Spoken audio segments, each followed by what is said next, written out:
Tell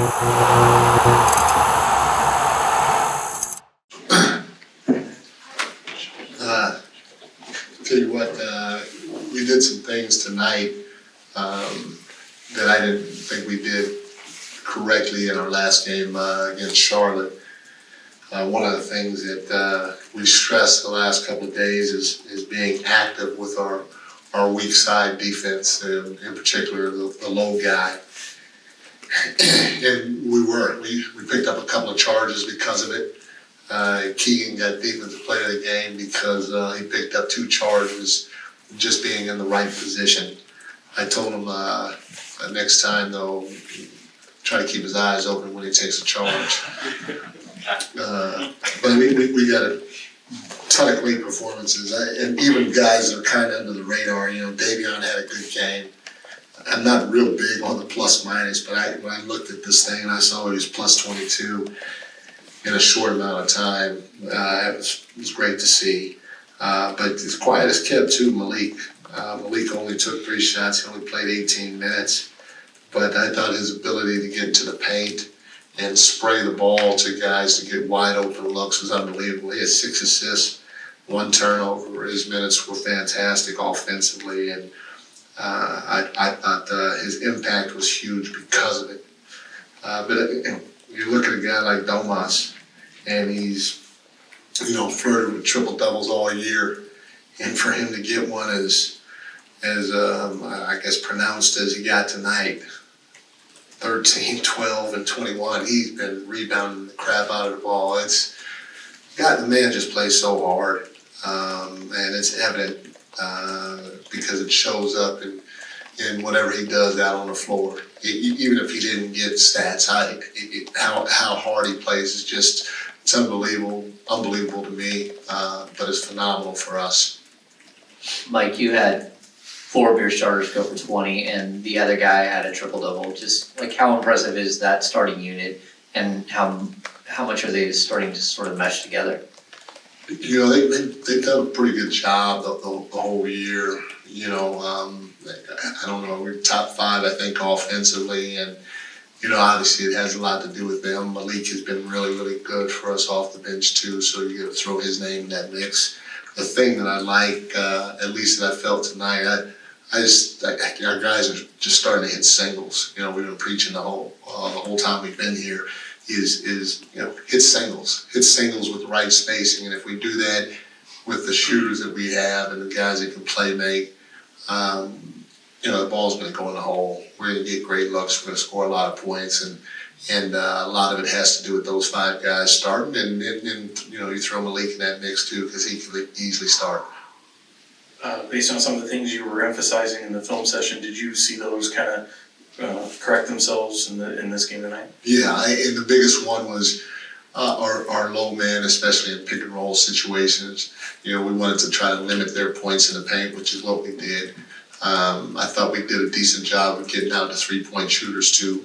But our biggest takeaway in terms of just the X's and O's defensively was having an active weak side, in particular low man in pick and roll situations or dribble drive situations, and so it was good to see, especially the amount of charges we were able to take because guys did their work early. Mike, building off of James's question a little bit, is this team starting to form an identity of when one guy gets going, everybody seems to feed off that? It seems like as soon as someone gets hot, shots start falling from everywhere. Oh yeah, no, the floor, when you think about our staples, first one is pace. We want to play fast, no matter what. Even after makes, we want to play fast. But then we also, we always talk about spacing the floor. And you're correct. If a guy is hot, it's not only does it get everybody going when somebody hits a 3, but they seem to try to look for that guy that is cooking a little bit. And they do that on their own. The neat part about it too, they do it within the scheme of what we're trying to do offensively. And so, if you play with pace, if the floor is spaced with the shooters that we have, we're going to get good looks. Because we always talk about paint touches, ball reversals, which is moving the defense quite a bit, and then playing in the 0.5, hitting those singles, but making quick decisions with it. And you get all of that in the mix with the type of offensive guys that we have, and good things usually happen on that end. Coach back here, not to be a Debbie Downer, but what led to Foxy's ejection? And did you have a conversation with him afterwards saying like, hey, you can't do that with 5 minutes left in the game? Yeah, he got fouled, and they didn't call it, they missed the call. And, I told Fox, I say, hey, I'm gonna ride with you, because, you're one of our 2 best players. And you and Domas have a lot of, you guys got a long leash.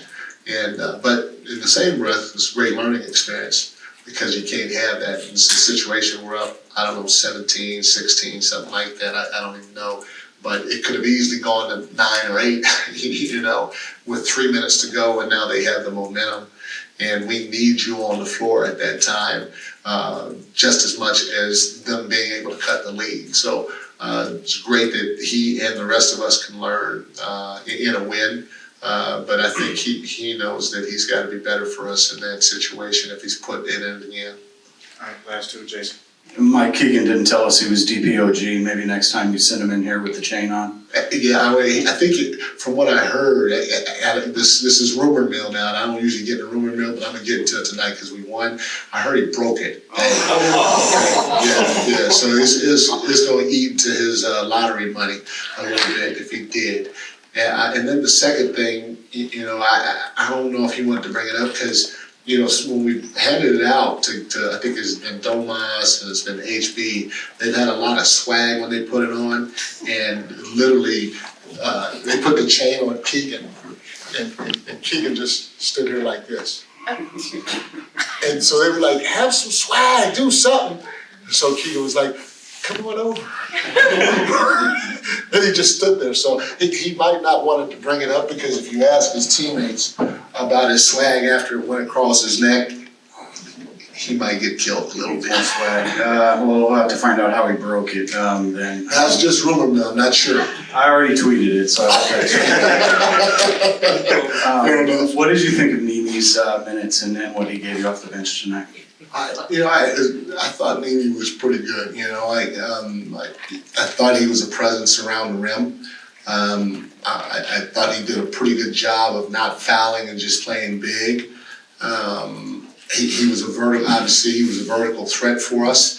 He gives a guy like Malik and Fox, especially if they're driving, if he continues to catch that backside lob, sooner or later Fox and Malik are going to get to the rim for layups because you got to stay home because of Nimi's size and his athleticism. And so I thought offensively he was big for us. I thought he was close grabbing a couple offensive rebounds. He just needs more time because the game's a little fast for him right now.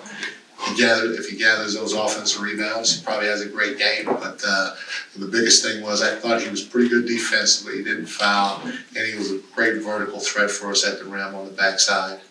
All right, Brandon. Yeah, Coach, there were times earlier this year that the third quarter wasn't exactly going at how I assumed you would hope. But tonight you got 40 points in that quarter. Just how important was that and what led to that success there?